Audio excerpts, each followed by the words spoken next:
Lionel Messi, 8 ballons d'or, plus de 90 buts en une seule année. Une Coupe du Monde gravée dans l'histoire. Pour beaucoup, son histoire s'arrête là. Le football, les trophées, la gloire. Mais pendant que le monde entier s'émerveillait devant son pied gauche, lui bâtissait un empire financier, en silence, sans frime, sans scandale. Hôtel de luxe, tour immobilière, investissement discret dans les médias, le Web3 et même les crypto-monnaies. Aujourd'hui, Lionel Messi n'est pas seulement un des meilleurs footballeurs de l'histoire, c'est aussi l'un des entrepreneurs les plus intelligents et les plus sous-estimés du sport moderne. Dans cette vidéo, tu vas découvrir comment un gamin timide qui vient de Rosario a construit pierre par pierre un empire économique évalué à plusieurs centaines de millions d'euros. Mais avant de parler d'hôtels, de deals et de ces sociétés, il faut revenir à la base, là où tout a commencé. Rosario, Argentine, fin des années 90. Lionel Messi n'a que 10 ans quand il apprend qu'il souffre d'une carence en hormones de croissance. Son avenir est suspendu à un traitement coûteux que sa famille peine à financer. Chaque injection coûte une fortune. Chaque mois, une course contre le temps et l'argent. Ses parents frappent à toutes les portes. Les assurances refusent, les clubs argentins hésitent et les sponsors ne suivent pas. À ce moment-là, l'histoire de Messi pourrait s'arrêter là, comme tant d'autres.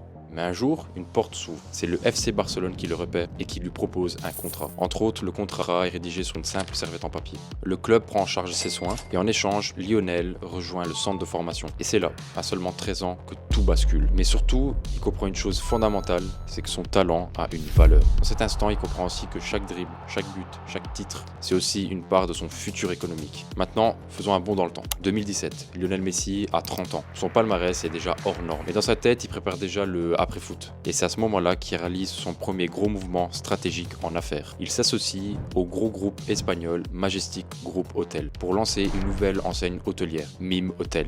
Le premier établissement est ouvert à Sitges. Désolé pour la prononciation, mais c'est une ville espagnole. Une petite ville côtière à quelques kilomètres de Barcelone. C'est pas un palace démesuré, il n'y a pas d'extravagance inutile. L'hôtel est luxueux, minimaliste et ultra soigné à l'image de Messi. Dès le départ, le projet est pensé intelligemment. Localisation stratégique, une zone touristique à fort potentiel. Partenariat équilibré. Messi apporte son image et son réseau et Majestic gère l'opérationnel. Et le troisième point, c'est que c'est un positionnement de haut de gamme mais accessible. Le but, c'est d'attirer une clientèle internationale sans tomber dans l'ostentation. Après Sitges viennent d'autres ouvertures. Ibiza, Majorque, Baqueira, Andorre. Chaque établissement suit la même recette. Calme, rentabilité et longévité. En quelques années, MIM Hotels devient une chaîne respectable dans le tourisme de luxe discret. Messi construit patiemment des actifs qui travaillent pour lui même quand il dort. Et à ce moment-là, Messi a déjà tout gagné sur le terrain. Ballon d'or, Ligue des Champions, record de buts.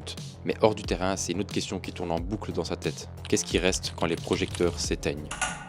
Pendant des années, il a résisté. Là où d'autres créent des parfums, des baskets, des boissons à leur nom dès qu'ils gagnent leur premier trophée, lui refuse. Pas par manque d'intérêt, mais par exigence. Il n'a jamais voulu gâcher son image. Pour lui, un logo, c'est pas juste un gadget, c'est une prolongation de ce qu'il est. Et Messi, c'est pas un produit de masse. Mais en 2019, il décide que le moment est venu. Et c'est pas pour suivre une mode, c'est juste qu'il a trouvé la bonne structure. Alors il lance sa propre ligne de marque, The Messi Store. Et là encore, il ne s'entoure pas de n'importe qui. Pour piloter la marque, il s'allie à Ginny Hilfiger, qui est la sœur de Tommy Hilfiger, l'un des maîtres mondiaux du textile de haut de gamme. Messi, c'est le visage, Hilfiger, c'est la machine industrielle. Et l'accord est clair. Messi ne s'occupe ni des stocks, ni des usines, ni des livraisons. Il apporte son ADN, son style, sa légende, et ses partenaires gèrent tout l'opérationnel. Et le résultat, c'est un succès immédiat. Les collections s'arrachent, les commandes affluent depuis l'Europe, l'Asie, les États-Unis, mais toujours dans le même ADN. Des lignes sobres, épurées, élégantes. Et en réalité, derrière cette boutique de vêtements, il y a un plan beaucoup plus grand. Créer un écosystème, s'ancrer dans le temps, multiplier les flux sans multiplier l'effort. Chaque nouvelle pièce vendue, chaque nouvelle collection lancée et alimente une machine qui fonctionne presque sans lui.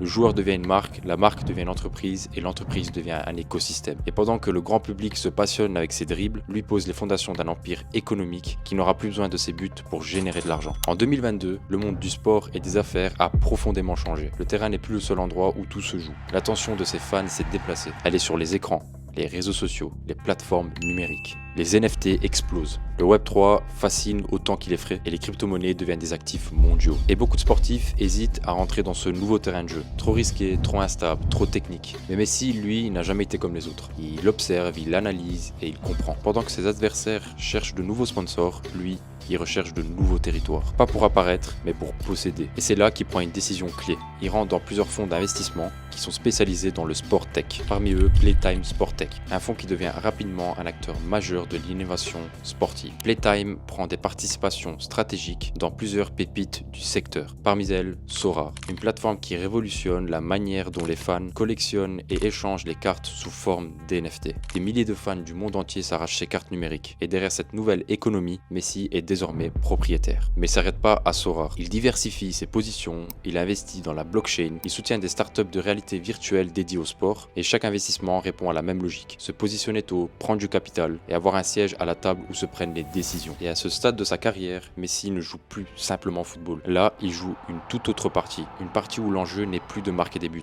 mais de construire un empire numérique, diversifié et résilient. Et il a compris une chose essentielle dans cette nouvelle économie de l'image. Tant que tu laisses les autres raconter ton histoire, tu perds le contrôle. Et le vrai pouvoir, c'est pas seulement de posséder des hôtels, des immeubles ou des parts dans des startups. Le vrai pouvoir, c'est de contrôler la narration, devenir l'auteur de ta propre légende. Et c'est exactement ce qu'il va faire. Dès 2020, Messi commence à s'impliquer dans de la production de contenu à son nom. Documentaires, séries, accords avec les plus grosses plateformes de streaming mondiales, Netflix, Apple TV, Amazon Prime. Il devient à la fois le sujet et le producteur de sa propre histoire. Chaque image est validée, chaque séquence est pensée, chaque plan est calculé pour nourrir une image cohérente. L'homme réservé, discret, travailleur acharné. L'enfant de Rosario devenu une légende mondiale. Le champion du monde qui a conquis tous les titres. En 2023, il lance notamment Messi Meets America, un documentaire qui retrace son arrivée aux États-Unis et son aventure à l'Inter Miami. Et c'est plus seulement un film, c'est un outil de gestion d'image. Il montre un Messi proche de ses fans, un Messi père de famille, un Messi simple, humain, accessible, mais toujours exceptionnel.